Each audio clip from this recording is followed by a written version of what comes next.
नमस्कार दोस्तों। पिछले 15 महीने में टाइम्स ऑफ इंडिया की रिपोर्ट ये कहती है कि कर्नाटक के अंदर 1180 किसान आत्महत्या कर चुके हैं। यानी लगभग 2 किसान रोज आत्महत्या कर रहे हैं। और राहुल गांधी ये कहते हैं कि हम किसानों को उनका हक दिलाएंगे और जितने भी ये गुंडे जो किसान शंभू बॉर्डर के ऊपर धरना लगाकर बैठे हुए हैं, जो कहते हैं हम दिल्ली आकर ड्रामा करना चाहते हैं, जिन्होंने लाल किले के ऊपर चढ़कर भारत के तिरंगे को नीचे गिराने की कोशिश की, राहुल गांधी कल उन्हें लेकर जो है संसद के अंदर पहुंच गए। मुझे अंदाजा नहीं है कि ये हुआ कैसे है। ये राहुल गांधी को किसने इजाजत दे दी? क्या तुम्हें उनसे मीटिंग करनी थी तो अपने ऑफिस में जाके करते, अपने घर पर जाकर करते, किसी होटल में जाके करते? संसद के अंदर बुलाने की क्या जरूरत थी? राहुल गांधी का तरीका यह था कि तुम संसद के अंदर आओ और उसके बाद शंभू बॉर्डर खुल जाएगा और खुलने के बाद तुम यहां पर धरना करो, प्रदर्शन करो और लाल किले की तरह तुम संसद के ऊपर भी चढ़ जाओ। ये काम था राहुल गांधी का। ये कहते हैं कि हम किसानों के हितैषी हैं, तो कर्नाटक के अंदर 15 महीनों में 1100 किसान आत्महत्या कर चुके हैं। आप क्या कर रहे थे? देखिए, राहुल गांधी के पांव के नीचे से 2 दिन के अंदर जमीन खिसका ली है सुप्रीम कोर्ट ने। राहुल गांधी 2 मुद्दों को लेकर चल रहे थे कि नीट होना चाहिए, दोबारा से नीट होना चाहिए, लेकिन सुप्रीम कोर्ट ने साफ कह दिया कि दोबारा से नीट नहीं हो सकता।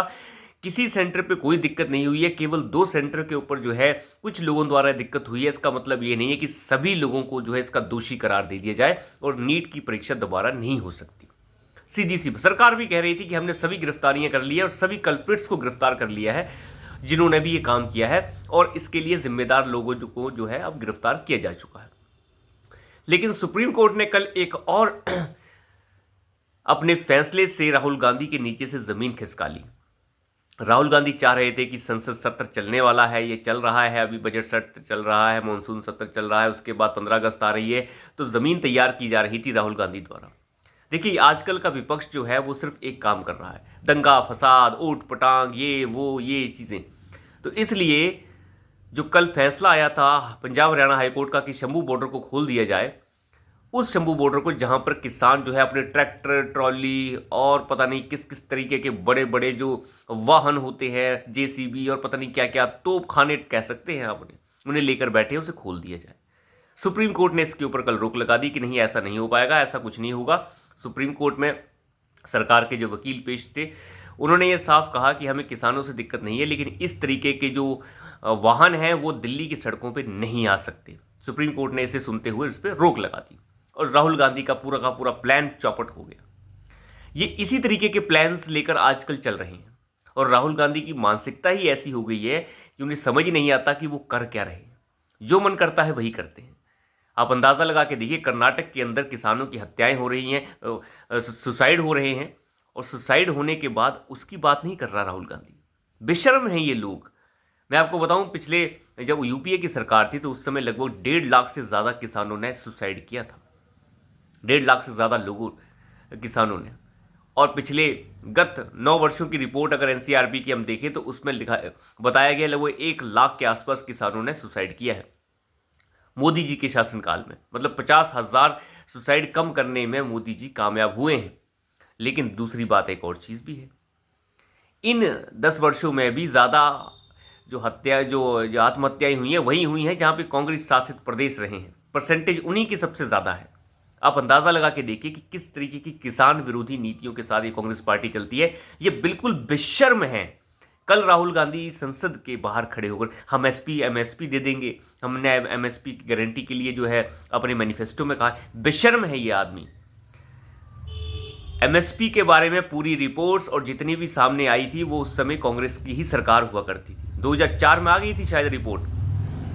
2004 में जब रिपोर्ट आ गई और 4 में रिपोर्ट आने के बाद 4 में रिपोर्ट आने के बाद ये कांग्रेस पार्टी, क्या राहुल गांधी जो है उसे लागू क्यों नहीं कर पाया?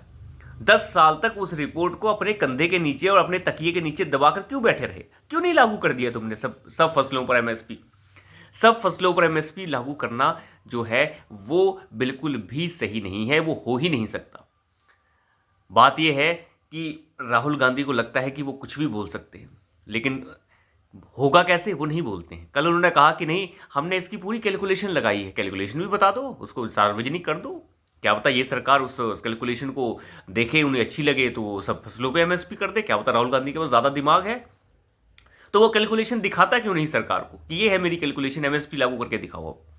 कैलकुलेशन कोई है ही नहीं, ये झूठे हैं, फरेबी हैं। 2004 में ही जब इनकी सरकार थी तो एमएसपी के ऊपर डिटेल्ड रिपोर्ट आ चुकी थी, लेकिन उस रिपोर्ट को कभी इन्होंने जारी नहीं किया, ना तो उन्होंने इसके ऊपर कभी कोई विचार किया, ना तो एमएसपी लागू की।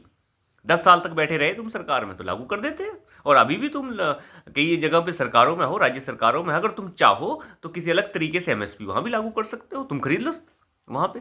नहीं, ये हरामखोरी की एक अच्छी खासी जो है आप कह सकते हैं एग्जाम्पल हैं। झूठ बोलते हैं, सुबह शाम झूठ बोलते हैं। और यही वजह है कि राहुल गांधी जो हैं, इनके पास विकल्प सिर्फ एक ही बच गया, हल्ला करो, गुल्ला करो और सरकार को नीचे लाने की कोशिश करो। भाजपा तो वैसे भी कंबल ओढ़ कर सो रही है, उसे तो वैसे भी शर्म नहीं। अगर वो चाहे तो उन लोगों को घेर सकती है, लेकिन घेरने के लिए कोई है ही नहीं, हमारी तो समझ के बाहर है। देखते हैं अब आगे क्या होता है, लेकिन कुल मिला के अगर देखा जाए तो भाजपा जो है इसमें पिछड़ी हुई है। अब भाजपा इसमें क्या करेगी कुछ नहीं पता, लेकिन देखिए एक और एग्जाम्पल आप देख लीजिए। 4 दिन पहले, बजट से थोड़ी देर पहले, कुछ देर पहले, नीतीश को कुछ नहीं दे रहे हैं, नीतीश को ठेंगा मिला, नीतीश का तो बड़ा बुरा हाल है, नीतीश का तो ठेंगा मिला है, चंद्रबाबू नायडू को निपटा दिया गया है। बजट सत्र आने के बाद ही सब कुछ तो बिहार को दे दिया। अरे सब कुछ बिहार को दे दिया, सब कुछ जो है आंध्र प्रदेश को दे दिया, हमें कुछ दिया ही नहीं, किसी को कुछ दिया नहीं। ये कुर्सी बचाओ जो है बजट है, पहले कुछ दिया नहीं, उसके बाद सब कुछ उनको दे दिया। ये लोग मानसिक तौर पर जो है अस्थिर हो चुके हैं, इन्हें पता ही नहीं है ये बोलते क्या है। राबड़ी देवी ये कह रही हैं कि सब कुछ बिहार को दे दिया, दूसरों को कुछ दिया ही नहीं। अरे तुम बिहार के ही तो हो, तुम बिहार के लिए खुश हो जाओ बेशर्मो। मुझे नहीं समझ आता कि ये लोग किस तरीके की राजनीति कर रहे हैं। इनकी राजनीति जो है वो घास चरने गई है। थोड़ी देर पहले कुछ नहीं दिया, उसके थोड़ी देर बाद जब दे दिया तो बहुत कुछ दे दिया, बहुत कुछ दे दिया, दूसरों को कुछ दिया नहीं। किस तरीके की बातें हैं ये? क्या आप अपने वक्तव्य के ऊपर एक दिन भी नहीं टिक सकते?